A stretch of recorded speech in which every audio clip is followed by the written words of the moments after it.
हमारा electric stove use करने के लिए हमें करना पड़ेगा इसको ओपन। डरते हैं कि गैस सिलेंडर ब्लास्ट कर जाता है, तो जनाब गैस सिलेंडर इस तरह ब्लास्ट नहीं करता, बल्कि उसकी भी कुछ वजूहात होती हैं।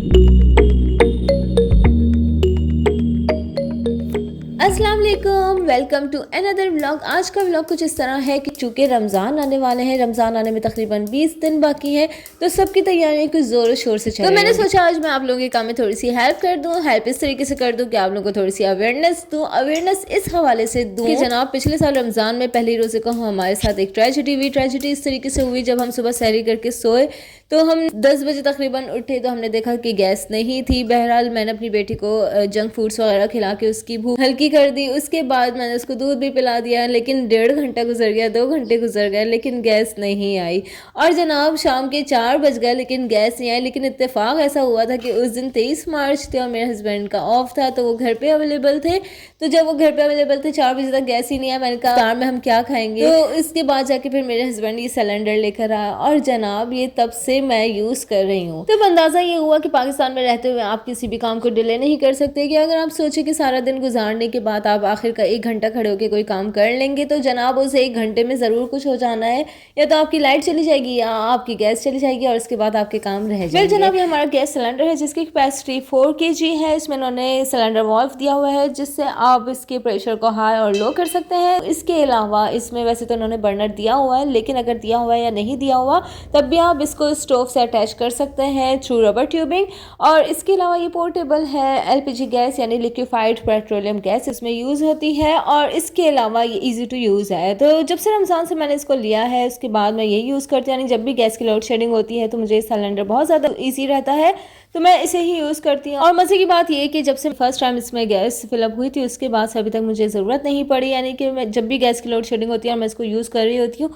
लेकिन अब जाके थोड़ा सा इसका वेट हल्का हुआ है तो अब पता चल रहा है कि हाँ अब गैस कम हो गई है। और जो लोग गैस सिलेंडर से डरते हैं कि गैस सिलेंडर ब्लास्ट कर जाता है, तो जनाब गैस सिलेंडर इस तरह ब्लास्ट नहीं करता, बल्कि उसकी भी कुछ वजूहात होती हैं कि गैस लीक हो जाना या फिर उसका वॉल्व का लीक होना, उसके अलावा क्रैक्ड होसेस होना उसमें, या फिर उसके रेगुलेटर्स का डैमेज होना। इसके अलावा अगर आपने उसको बहुत ज़्यादा गर्माई में रखा है तो भी ज़्यादा हरारत से जो है गैस सिलेंडर ब्लास्ट कर जाता है। और अगर आपका सिलेंडर बहुत ज़्यादा पुराना हो गया है तो उसको चेक करवाते रहा करें, क्योंकि बहुत ज़्यादा पुराना सिलेंडर भी सही नहीं होता। वेल जनाब ये था हमारा गैस सिलेंडर जो कि हमारे बहुत काम आता है। यानी रमज़ान में मेरे बहुत काम आने वाला है, तो आप लोग भी इसको परचेज़ करके रखें ताकि आप लोग भी किसी तरह की प्रॉब्लम को फेस करने से बच सकें। इसके अलावा अगर आपको इसका ऑल्टरनेट देखना है तो मेरे पास इसका ऑल्टरनेट भी है, तो मैं सोचा वो भी मैं आप लोगों से ज़रूर शेयर करूं ताकि अगर आप लोग इसका ऑल्टरनेट लेना चाहें तो वो है ये। और ये है इलेक्ट्रिक स्टोव। ये इलेक्ट्रिक स्टोव मैंने अभी रिसेंटली परचेज़ किया है 2200 का। रेफ इसकी कंपनी है, 3 ईयर्स की वारंटी है। इसके अलावा ये ईजी टू क्लीन है, 1000 वाट्स का है और यूनिफॉर्म हीट है। लेकिन इसमें इन्होंने नॉब दी हुई है। नॉब का हमें ये फ़ायदा है कि 1 to 5 तक जाती है। 5 का जो है ये ज़्यादा हीट देता है और 1 धीमी आंच के तौर पे यूज़ करते हैं। इसमें ऑफ का बटन दिया जाता है और इसके अलावा ये बहुत इजी टू ऑपरेट है। तो ये था इलेक्ट्रिक स्टोव जो कि बहुत ज़्यादा ईजी है, लेकिन जो 1000 वाट्स का है और जाहिर सी बात है पाकिस्तान में इसकी ज़रूरत तो है ही है, लेकिन इस चीज़ की भी ज़रूरत है कि आप अपनी बिजली को बचाएं। तो ये मैंने ले तो लिया है, लेकिन मैं सिलेंडर यूज़ करती हूँ।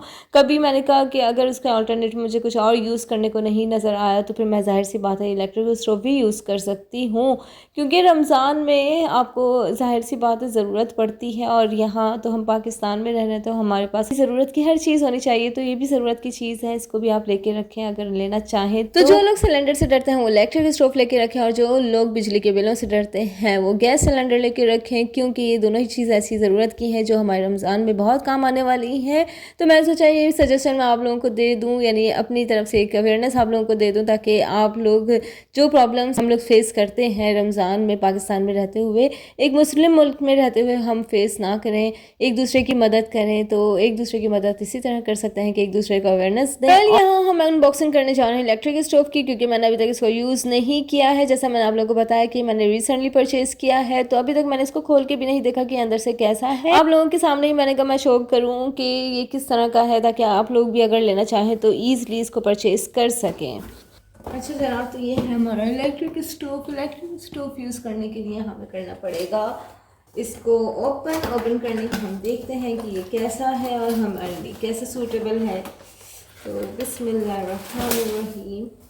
और जनाब ये हमारा स्टोव है जो कि बहुत छोटा सा है। ये इसके क्लिप्स हैं जो कि नीचे यूज़ होते हैं। इसके स्टॉपर्स हैं। इलेक्ट्रिक स्टोव के बारे में दिया हुआ है कि किस तरह से हमने कुकिंग करनी है। वैसे है तो ये लोकल ही, लेकिन ये कि फिर भी आपके काम आ सकता है। ये 3 ईयर्स की वारंटी के साथ है और वारंटी कौन यूज़ करता है इसमें। ये इसकी नॉब है जो कि 5 तक यूज़ हो सकती है, यानी कि 1 2 3 4 और ये 5, और ये हो गया है इसका ऑफ। ये इसकी लाइट है, इसी तरह इसकी प्लेट है, इसका ये वायर है, और इसके अलावा इसके स्टॉपर्स जो कि नीचे लगते हैं, तो ये वाले स्टॉपर्स हैं जो इसमें साथ नीचे लगेंगे और आप इसको रखें और यूज़ करें। तो ये बहुत ही अच्छी कोई चीज़ है, लेकिन ये कि इतनी भी अच्छी नहीं है क्योंकि इसमें बिजली बहुत ज़्यादा ज़ाया होती है। तो देखते हैं कि हमारी कैसी। जनाब ये था मेरा आज का व्लॉग, जिसमें मैंने आप लोगों को गैस सिलेंडर और इलेक्ट्रिक स्टोव के बारे में अवेयरनेस दिया और साथ ही ये भी बताया कि इन दोनों में से कौन सा स्टोव हमारे लिए ज़्यादा सूटेबल है। और साथ ही मैंने आप लोगों को एक सजेशन दी कि रमज़ान में और कौन सी तैयारी करके आप अपने आप के लिए आसानियाँ पैदा कर सकते हैं। तो अगर आप लोगों को मेरी वीडियो पसंद आई हो तो मेरी वीडियो को लाइक कीजिए, चैनल पर नए हैं तो सब्सक्राइब कर लें और अपने फ्रेंड्स में शेयर करना मत भूलिएगा। तो मिलते हैं नेक्स्ट व्लॉग में किसी अच्छे और न्यू टॉपिक के साथ। अपना ख्याल रखिएगा। अल्लाह हाफिज़।